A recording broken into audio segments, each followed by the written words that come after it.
China memiliki sejarah yang sangat panjang dan kaya. Menurut catatan sejarah, peradaban di China telah ada selama ribuan tahun. Salah satu catatan tertua tentang asal-usul China adalah dinasti Xia, iaitu dinasti yang berkuasa sekitar abad ke-21 hingga ke-17 sebelum Masihi. Namun, ada juga yang berpendapat bahawa dinasti Xia ini hanyalah mitos.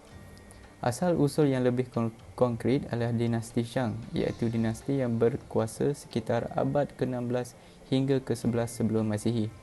Dinasti ini adalah dinasti pertama yang memiliki bukti arkeologi yang kuat. Di dinasti Shang ini juga telah wujud perkembangan sistem tulisan dan penggunaan logam.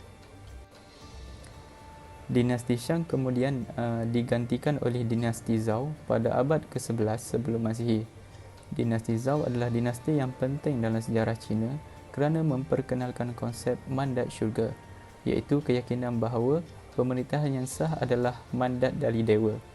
Dinasti ini juga merupakan masa berkembangnya falsafah-falsafah seperti aliran Confucianism dan Taoism. Dari abad ke-5 hingga ke-3 sebelum Masihi, China telah mengalami peperangan di mana negara-negara kecil berperang antara satu sama lain untuk mendapatkan ketuanan. Akhirnya, Qin Shi Huang, Maharaja Negara Qin, berjaya menyatukan China pada tahun 221 sebelum Masihi dan menubuhkan dinasti Qin yang menjadi sistem Empayar China. Sejak daripada itu, China mengalami penggantian dinasti termasuk dinasti Han, dinasti Tang, dinasti Song, dinasti Ming dan dinasti Qing. Masing-masing dinasti ini memiliki pengaruh yang kuat dalam sejarah, budaya dan perkembangan China. Selaku dinasti yang terakhir sebelum revolusi di China, dinasti Qing atau lebih dikenali sebagai dinasti Manchu telah berkuasa dari tahun 1644 sehingga tahun 1911.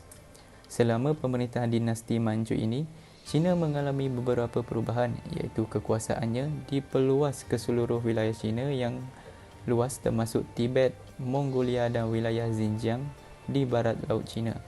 Selain itu, di bawah pemerintahannya juga, China mengalami kemajuan dalam bidang kebudayaan dan seni. Beberapa karya sastera klasik terkenal seperti Dream of the Chamber dan Journey to the West telah ditulis pada masa itu. Manakala dalam bidang seni lukis gaya tradisional China dan seni seramik juga mengalami perkembangan yang memberangsangkan. Namun, pemerintahan dinasti Manchu ini juga menghadapi pergolakan. Mereka telah berhadapan dengan pemberontakan seperti pemberontakan Taiping. Oleh hal yang demikian, pada awal abad ke-20, dinasti Manchu menjadi lemah akibat perubahan politik, ekonomi dan sosial yang cepat di China. Pada tahun 1911, berlakunya penggulingan dinasti Manchu yang diketuai oleh Dr. Sun Yat-sen menandakan berakhirnya empayar di China. Republik China didirikan dalam menggantikan dinasti Manchu sebagai bentuk pemerintahan baru di China.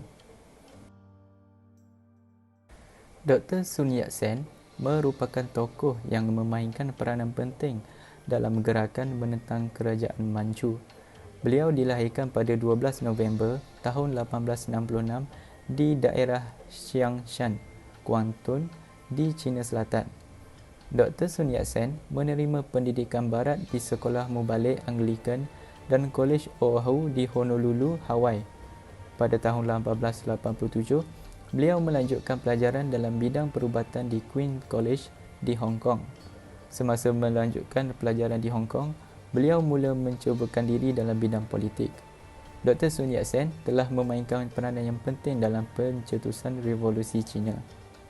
Antara peranan Dr. Sun Yat-sen ialah beliau telah menubuhkan sebuah pertubuhan revolusioner, Xing Chunghui di Honolulu, Hawaii pada tahun 1894. Jadi matlamat utama pertubuhan ini adalah menggulingkan kerajaan Manchu.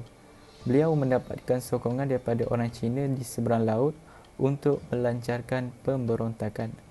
Pada tahun 1895, golongan revolusioner merancang untuk menawan Canton dengan tujuan menjadikan Canton sebagai ibu pejabat Xing Chunghui. Apabila percubaan mereka gagal, Dr. Sun Yat-sen mendapatkan perlindungan di Jepun dan menubuhkan cawangan Shinchuhui di Yokohama, Jepun. Selain itu, Dr. Sun Yat-sen sering menyampaikan ceramah bagi menanam perasaan anti-Manchu dalam kalangan rakyat Cina. Beliau juga menulis rencana-rencana dalam akhbar Minpao di Tokyo. Gerakan revolusioner yang ditubuhkan Dr. Sun Yat-sen telah mendapat sokongan daripada pelajar-pelajar, rakyat yang tidak berpuas hati dengan kezaliman Manchu, serta kongsi-kongsi gelap dan tentera yang mendapat latihan barat.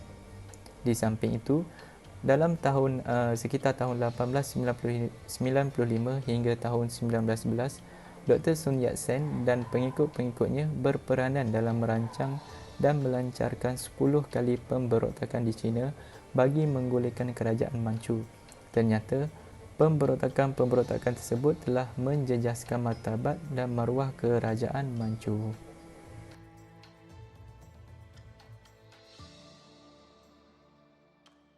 Pertama ialah dari sudut kelemahan kerajaan sendiri, iaitu menjelang abad ke-18 terdapat pelbagai masalah ataupun isu yang melibatkan ataupun yang berlaku di dalam kerajaan itu sendiri, iaitu sistem pentadbiran Manchu dilihat tidak cekap dan kurang moden berbanding pentadbiran barat yang lebih maju serta berdaya saing, iaitu pentadbiran-pentadbiran bersifat feudal dan tradisional masih diamalkan di seluruh China. Manakala dinasti Qing ataupun kerajaan Manchu masih mempraktikkan nilai-nilai dan juga budaya-budaya lama yang dilihat tidak bersesuaian dan juga kurang sesuai dengan abad ke-18. Hal demikian menyebabkan kerajaan Manchu mengalami kemerosotan dan menyebabkan pertapakan kuasa-kuasa barat di China dan akhirnya menyebabkan berlakunya pelbagai isu seperti Perang Candu Pertama, Perang Candu Kedua dan akhir sekali Perang China dan Jepun pada tahun 1894. Oleh demikian, keadaan ini mencerminkan kelemahan yang wujud dalam pentadbiran serta menyebabkan rasa tidak puas hati dalam kalangan rakyat jelata serta para pembesar. Sentimen anti-Manchu yang menebal dalam kalangan masyarakat Cina merupakan fenomena ataupun senario yang mempengaruhi perjalanan revolusi Cina pada tahun 1911 ataupun turut dikenali sebagai revolusi Xinhai. Umumnya, kita semua mengetahui bahawa dinasti Manchu ataupun kerajaan Qing merupakan sebuah dinasti asing di China yang ditubuhkan pada tahun 1644 hasil daripada pemberontakan ke atas dinasti terdahulu, iaitu dinasti Ming. Hal demikian menyebabkan rakyat-rakyat ataupun masyarakat yang masih setia bersama dinasti terdahulu, iaitu dinasti Ming, bangkit dan menubuhkan beberapa pakatan rahsia bagi menentang kerajaan Manchu serta memulihkan kedaulatan kerajaan Ming. Isu ini menyebabkan berlakunya masalah diskriminasi dan juga sentimen yang menebal dalam kalangan masyarakat berbangsa Cina ke atas kaum Manchu. Dalam pada itu, kita dapat lihat bahawa terdapat beberapa siri pemberontakan yang dilakukan oleh beberapa pertubuhan dan organisasi rahsia di China. Misalnya dalam siri pemberontakan Taiping dan juga siri pemberontakan Teratai Putih. Sekali, masalah ekonomi yang berlaku di China merupakan faktor terakhir yang mempengaruhi kejayaan revolusi China pada tahun 1911 dan juga kejatuhan kerajaan Manchu.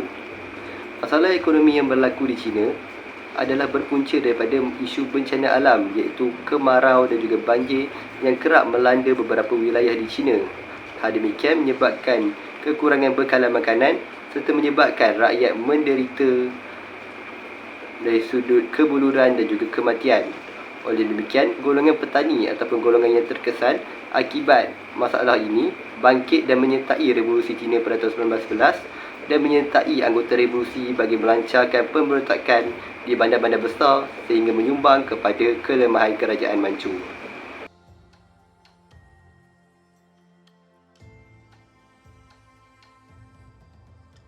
Revolusi China 1911 juga dikenali sebagai Revolusi Xinhai telah menandakan berakhirnya pemerintahan empayar di China dan penubuhan kerajaan republik.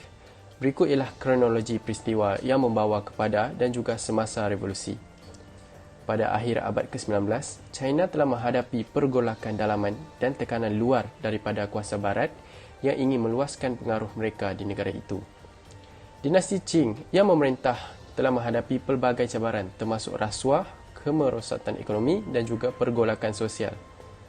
Pada tahun 1894 hingga 1895, Perang China-Jepun yang pertama telah meletus. mengakibatkan kekalahan memalukan bagi China dan penyerahan Taiwan kepada Jepun. Pada awal abad ke-20, seruan untuk peningkatan pembaharuan dan juga pemodenan di China dengan tumpuan kepada perubahan politik, ekonomi dan juga sosial. Golongan intelektual dan juga golongan reformis telah mula menyokong penggulingan dinasti Qing. Pada tahun 1905, kerajaan Qing telah menubuhkan tentera baru, sebuah pasukan tentera moden yang dilatih oleh penasihat barat. Bagaimanapun, langkah ini gagal untuk menangani isu asas yang melanda empayar. Dan seterusnya pada tahun 1908, Maharaja Guangzhou telah meninggal dunia dan anak saudaranya Puyi telah menjadi Maharaja baru pada usia 2 tahun. Pemaisuri Cixi yang memerintah China dengan berkesan telah meninggal dunia tidak lama kemudian. Pada 10 Oktober 1911, satu letupan tidak sengaja di Wuhan telah mencetuskan pemberontakan di seluruh bandar menentang dinasti Qing. Peristiwa ini telah menjadi pemangkin kepada revolusi. Pada 10 hingga 12 Oktober, pemberontakan telah merebak dengan cepat di seluruh negara apabila pelbagai kumpulan revolusioner termasuk Perikatan Revolusi Tong Meng Hui yang dipimpin oleh Sun Yat-sen telah bangkit menentang dinasti Qing. Pada 28 Oktober, pemberontakan Wuchang telah bermula di Wuhan dengan pasukan revolusioner telah menawan bangunan utama kerajaan dan senjata tentera. Dan seterusnya pada 1 November, Perikatan Revolusi telah mengisytiharkan penubuhan kerajaan sementara Republik China di Nanjing, diketuai oleh Sun Yat-sen sebagai Presiden sementara. Seterusnya pada 3 November, kerajaan Qing telah mengisytiharkan darurat dan cuba menindas golongan revolusioner yang menentang mereka. Walau bagaimanapun, usaha mereka sebahagian besarnya tidak berjaya kerana lebih banyak wilayah telah menyertai pemberontakan. Dan pada 1 Januari 1912, Sun Yat-sen telah menjadi Presiden sementara Republik China yang baru ditubuhkan. Golongan revolusioner telah berusaha ke arah mewujudkan sistem politik baharu, merangka perlembagaan sementara dan melaksanakan pembaharuan. Revolusi China 1911 telah meletakkan asas bagi penubuhan Republik China dan menandakan titik perubahan penting dalam sejarah China. 3 prinsip rakyat Sun Yat-sen iaitu nasionalisme, demokrasi dan juga penghidupan rakyat menjadi prinsip panduan Republik baharu itu. Bagaimanapun, ketidakstabilan politik dan juga konflik serantau terus melanda negara pada tahun-tahun berikutnya.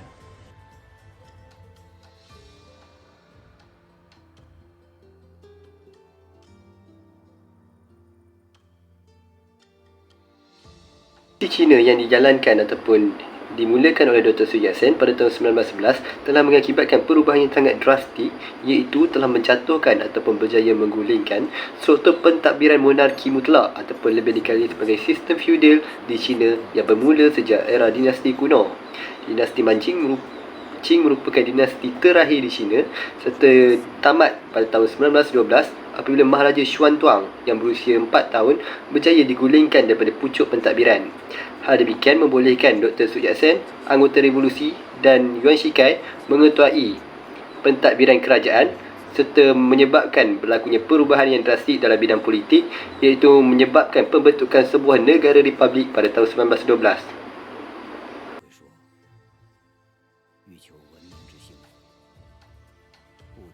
Revolusi Cina pada tahun 1911 turut menyebabkan masalah ketidakstabilan politik di China meskipun pembentukan sebuah negara republik oleh Dr. Sun Yat-sen dan juga Presiden Yuan Shikai. Hal demikian kerana berlakunya kekosongan dan juga kepincangan dalam sistem pentadbiran serta kelemahan dalam Dr. Sun Yat-sen dan golongan revolusi sendiri untuk membangunkan program-program serta dasar-dasar kerajaan untuk membangunkan negara China yang mundur setelah kejatuhan kerajaan Manchu.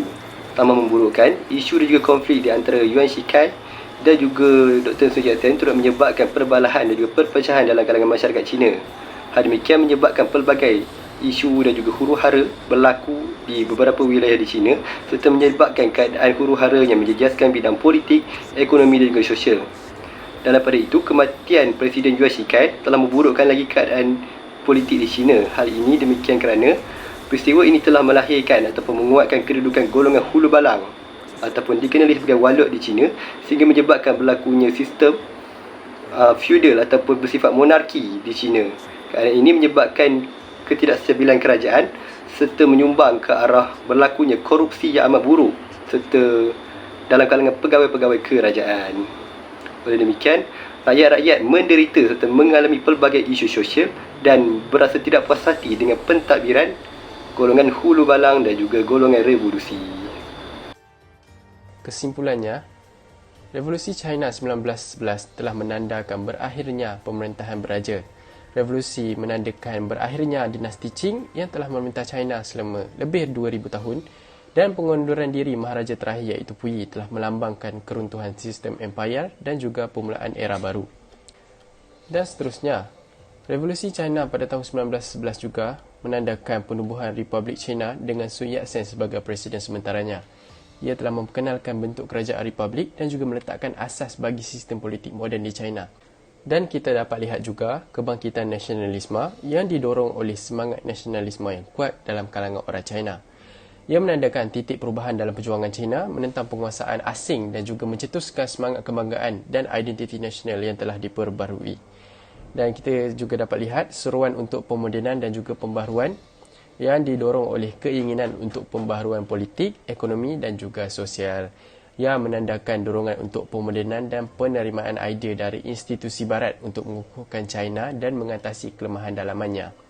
Jadi secara keseluruhannya, Revolusi China pada 1911 menandakan detik penting dalam sejarah China mewakili peralihan ketara daripada sistem empayar purba kepada republik moden. Ia meletakkan asas untuk perkembangan politik seterusnya dan menetapkan peringkat untuk usaha berterusan China untuk transformasi sosial, ekonomi dan politik dalam dekad berikutnya.